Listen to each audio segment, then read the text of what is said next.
People inside Vladimir Putin's inner circle are already moving for what comes next. Senior officials in the Kremlin behave as if time is short, with early asset moves and early protection buying. Self preservation now drives decisions, with loyal networks secured and money parked early. The motive changes first, and then the money follows. But inside the Kremlin, the fight is already visible in behavior. Speeches keep going, but the behavior has clearly changed. Cash gets moved, protection gets purchased, and loyalty gets tested. Follow the money because it is where the action is. And we're seeing right now that the most dangerous moment for any authoritarian regime isn't when a leader leaves, it's when the inner circle stops believing in the future. And in Moscow right now, the Kremlin succession fight has already begun. Senior officials aren't waiting for a signal or waiting to hear there's going to be a change. They themselves are already quietly moving assets and locking in security service loyalties.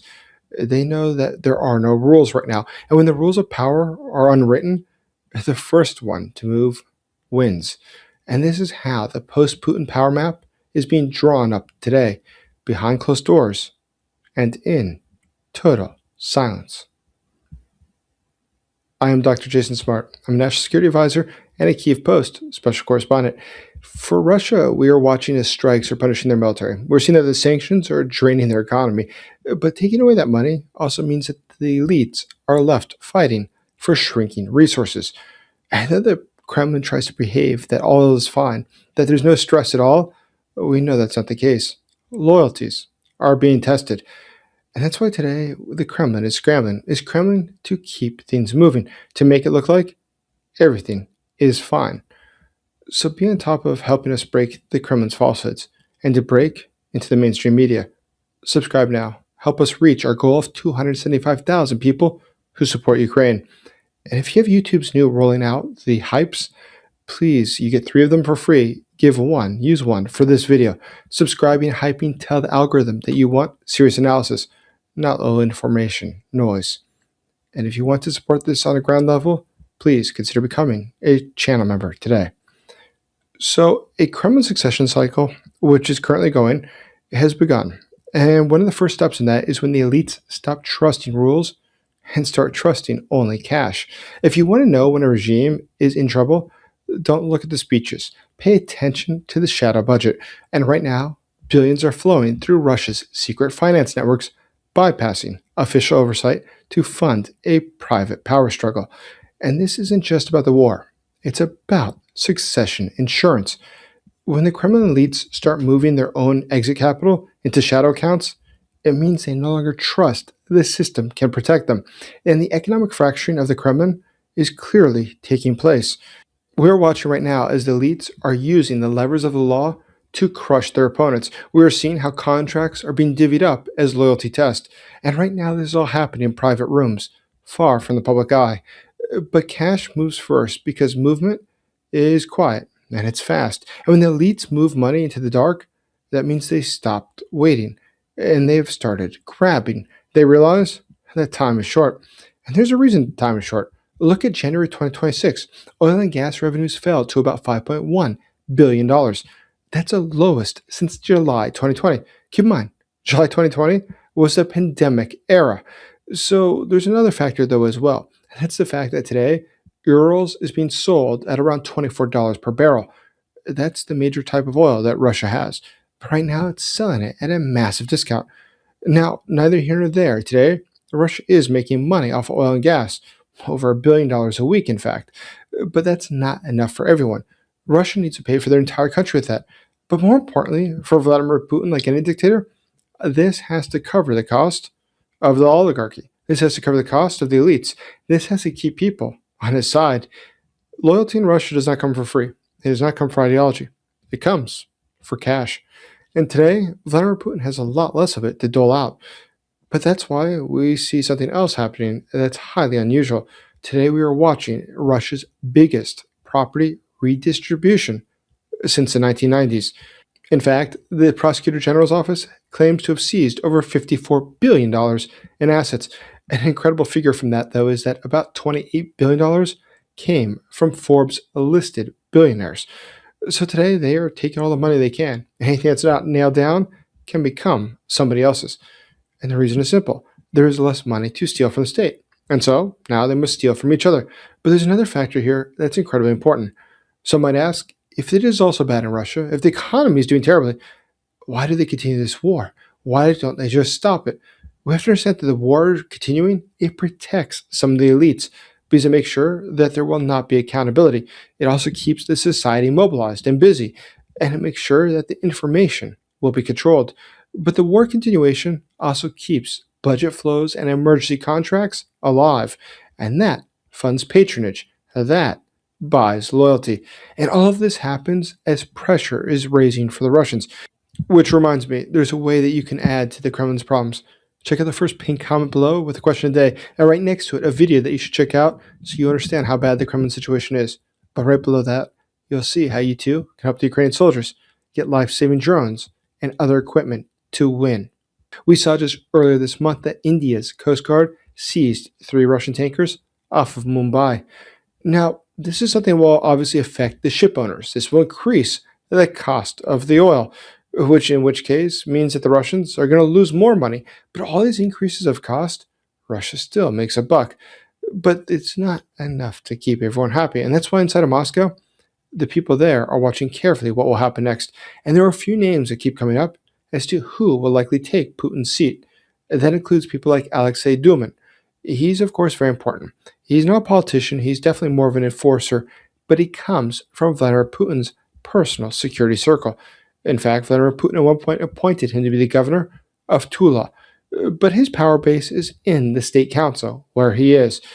Being a presidential aide allows him to be close to Putin as well. Being close to Putin, of course, is very important in the world of Putin.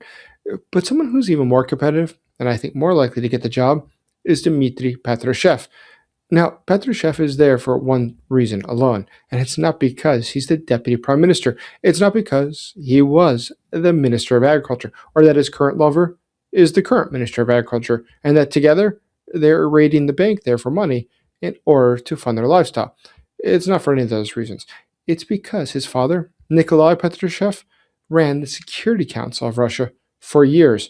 But even more importantly, his father has known Vladimir Putin from the KGB since the 1970s.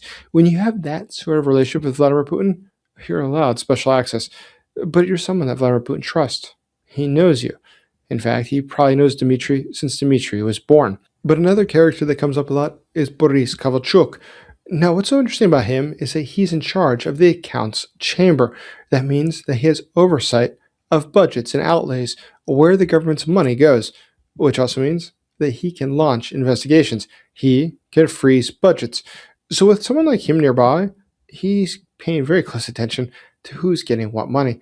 But he also knows who needs to be frozen out to preserve his own power, who has money that can be shaken out of their pockets still. He is in one of the best positions for getting wealthy today inside of Russia. And in fact, he is. But some might ask, how about the military? Aren't they producing somebody who will likely lead Russia? The reality is that the military is not a serious contender right now. The best bet they had was Shoigu, the former Minister of Defense. Now, of course, aside from being the Minister of Defense and being on the Security Council, he was removed from most important jobs after the Prigozhin uprising. That didn't go over very well.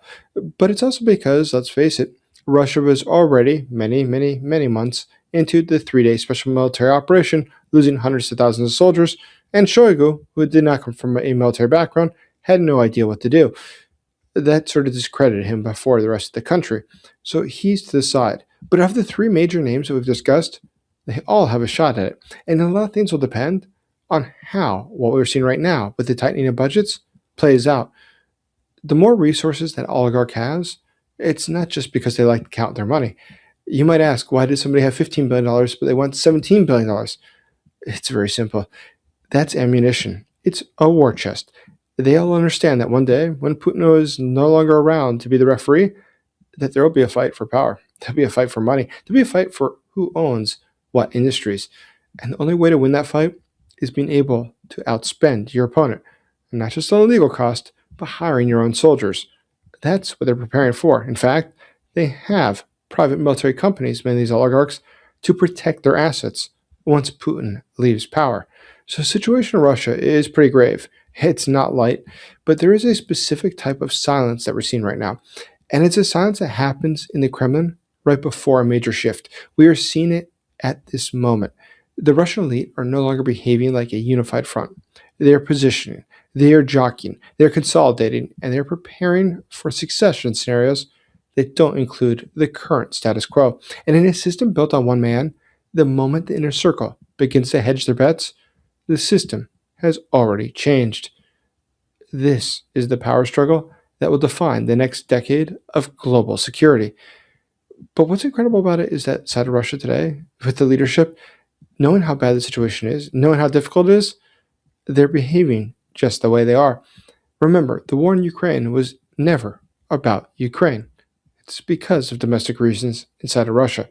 There are objectives that Moscow has that are only known to those inside of Moscow. The inner elites, the constituents of Vladimir Putin, the only people whom he worries about keeping happy. But those people today aren't very happy. They realize that things are not going well. We see that within 500 meters or 1,600 feet of the Russian border, Ukrainian troops are taking more territory. We see that Ukraine is doing more sabotage. And at the same time, within Russia, things are not going well. Entire swaths of the country are losing electricity and heating. And that's something that's not even due to Ukraine. It's due to the poor leadership of Vladimir Putin. However, be sure, the people in the upper leadership aren't paying that much attention to the war in Ukraine. They pay attention to it when it becomes a problem for them. But in their day-to-day lives, it probably doesn't cross their minds very much. There's something else they think about, though, a lot. And that's about who their relatives are. In fact, there was recently a report by Projekt which analyzed 1,300 top officials inside of Russia. It also analyzed 8,000 of their relatives. What it found was that to be senior inside of Russia, you have to be related to somebody. In fact, 84% of state deputies have relatives in public administration or state contracted businesses. Senior administration jobs get allocated only through friends or through family. In fact, 74% of senior presidential administration officials have family ties within the government apparatus. The regional elites are no better. 86% of Federation Council members have relatives in government service. And this pattern is pretty common. We see it everywhere. 76% of senior officials have relatives connected to the state. So some might wonder, how about Vladimir Putin's relatives? Where are they in the pecking order? Will they make it to the top? Most likely they won't. And the reason is, once again, quite simple. They don't come from the right background. They're very good at making money. They're very good at embezzling money, undoubtedly. But to take the top, you have to be tight with the intelligence services and the military. Now, the military today is being decapitated. It doesn't have a lot of strength. And because of that, the intelligence services are the ones that call the shots. But the intelligence services, of course, get along with Putin, given that he's a former FSB director and a former KGB officer. But it's not just because they're friendly. It's because they work together in the same business. Remember, the FSB is ultimately a business. It operates globally and deals in illegal trades. And the reason is simple. It produces wealth. And producing that wealth, everybody gets a cut, especially the guy at the top. But none of the relatives of Putin are involved in that world. He's given them very plum jobs, but those are jobs that will die the day that Putin leaves office. So very likely we would see Putin's relatives trying for a mass exodus in the post-Putin era. They're not going to stick around and wait for somebody to take away their assets. But for Vladimir Putin himself, he is watching this carefully, and he knows that 2026 and the elections that are coming up are going to be a major moment to shake things up inside of the Kremlin. Whoever comes out on top, that'll be a very clear signal as to what the post-Putin era is really going to look like. But right now, there's already the signs. The most important part of it, though, is that you have to make sure you follow the money. Undoubtedly, 2026 will be an important year for the Kremlin because there's elections coming up. And of course, those are not free nor democratic. And so we will have a very good idea who they're thinking should be some of the next leaders of the country based upon who wins or who they decide will not win. But following the money will be the most key thing in anticipating all of this. Check out this video to understand why. Thank you, as always, for supporting Ukraine.